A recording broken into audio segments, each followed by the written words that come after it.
Okay guys, welcome to today's video. I'm not going to be showing my face today. I just want the focus to really be on the fat-tailed gerbils, or what are called dupes or duper size. So this information could be used for other rodents as well, like hamsters, although there will be some variation. So today's video is going to be about giving your fat-tailed gerbil a sand bath, like particularly ones that aren't fond of sand baths, or maybe they have a medical condition that would prohibit them having a sand bath, like say in their cage. I know a lot of people will just keep, the sand bath inside of the cage and allow the gerbil or hamster to just do it whenever they want. The problem I have experienced with my fat-tailed gerbils is they would try to put their food in the sand, and then I would find that they were trying to eat the sand because it would be stuck to their food.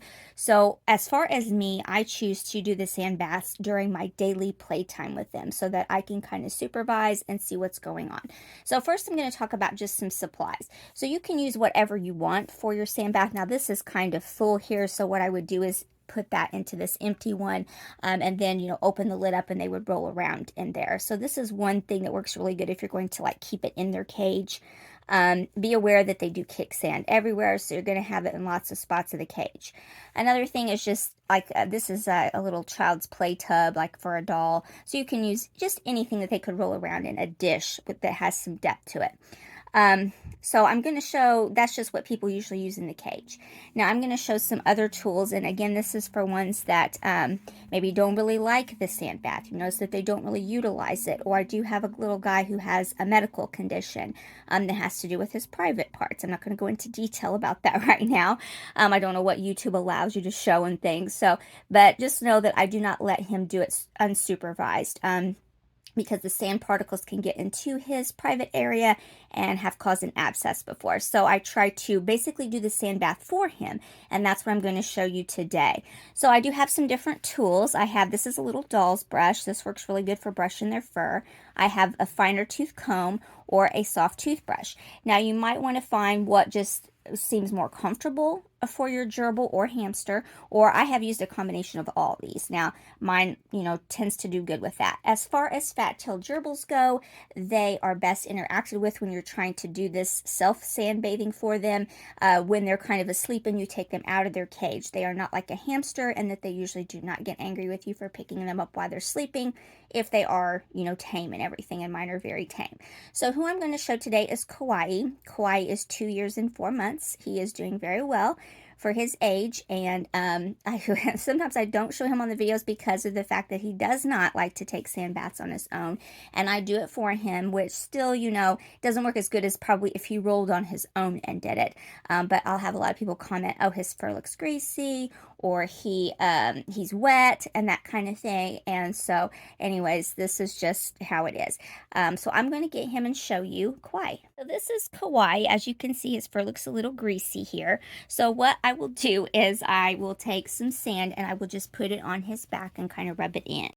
Okay, so what I'll do is I will put some sand just on his fur here. Sorry guys, I'm trying to tape and do this at the same time. So anyways, I will put some of this on his fur, and then I will take and kind of take the brush, to rub it in. And then there's this fine tooth comb too, which you can use to kind of distribute the sand. And as I said, he has an issue with his male part, and so I don't submerge him in the sand so that it doesn't get around that area. When I do like his underneath side, I'll make sure to try to not get that on there. But anyways, if you will just take some sand and sprinkle it on them and rub it into their fur. A lot of times when he goes back in his cage, he will kind of get in his bedding, and kind of roll around and stuff. And so that'll be kind of like he's doing the sand bath too, because there's some sand in his fur. So I know that seems like a really simple idea, but like I said, a lot of times dupes won't take to the sand themselves, or, they, like him, have a problem where they can't, just do it on their own. So anyways, it's a good way to do their sand baths for them, and also it's good for bonding and things. As you can see, he's really bonded to me. He's a sweet, sweet boy, and he is 2 years and, as I said, 4 months. So, and there's his little fat tail. So, anyways, I just wanted to show you guys that. So there he is, and as you can see, it's already started to work to absorb some of the oils from his fur. And like I said, you can use a toothbrush too. A soft bristle toothbrush works really, really nicely, and they enjoy that. Okay, one thing, a word of caution I did want to say about sand baths that a lot of people don't know is that if your rodent, hamster or gerbil, is having any kind of respiratory issues, like be it sneezing, a cold, or anything, that is not a time that you want to be having a sand bath in their thing unsupervised, or sand bathing in general. Sand can actually irritate respiratory infections, their airways, and things like that, and that is one of the reasons why I kind of choose to do the sand bath out of the cage so that I can kind of supervise and see what's going on. I have other things in their cage for enrichment, and that way I can know too if they're having any respiratory problems at that time.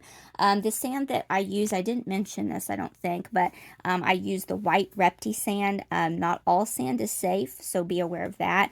And of course, you know, it's not going to be exactly like what they would have in the wild. These guys are from Egypt, and so it is a very dry area. There is very dry dirt and some sand and things, but still wouldn't be exactly like what they would have in the wild, but the closest thing to and the safest.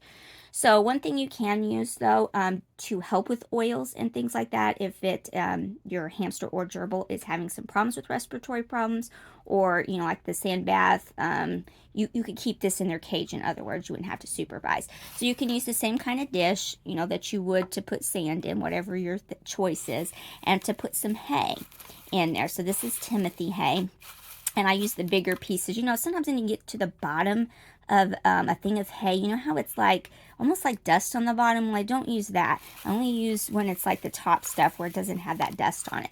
But you can put a bunch of this. I just did this for demonstration. You would use more than this, but you could put something in their cage with this hay, and they will chew this, eat this, and things. It's good for them. It's good for their teeth, and it will help to absorb the oils. Also, paper bedding. This is eco bedding, and this is what they have as their main substrate in their cage. And it is 99% dust free. It's good for animals that have allergies and things, and it will also help to absorb the oils, as well as just trying to use some of these things in addition, brushing their fur and things like that daily, going kind of one direction and then the other to kind of help, you know, distribute some of the oils and things like that.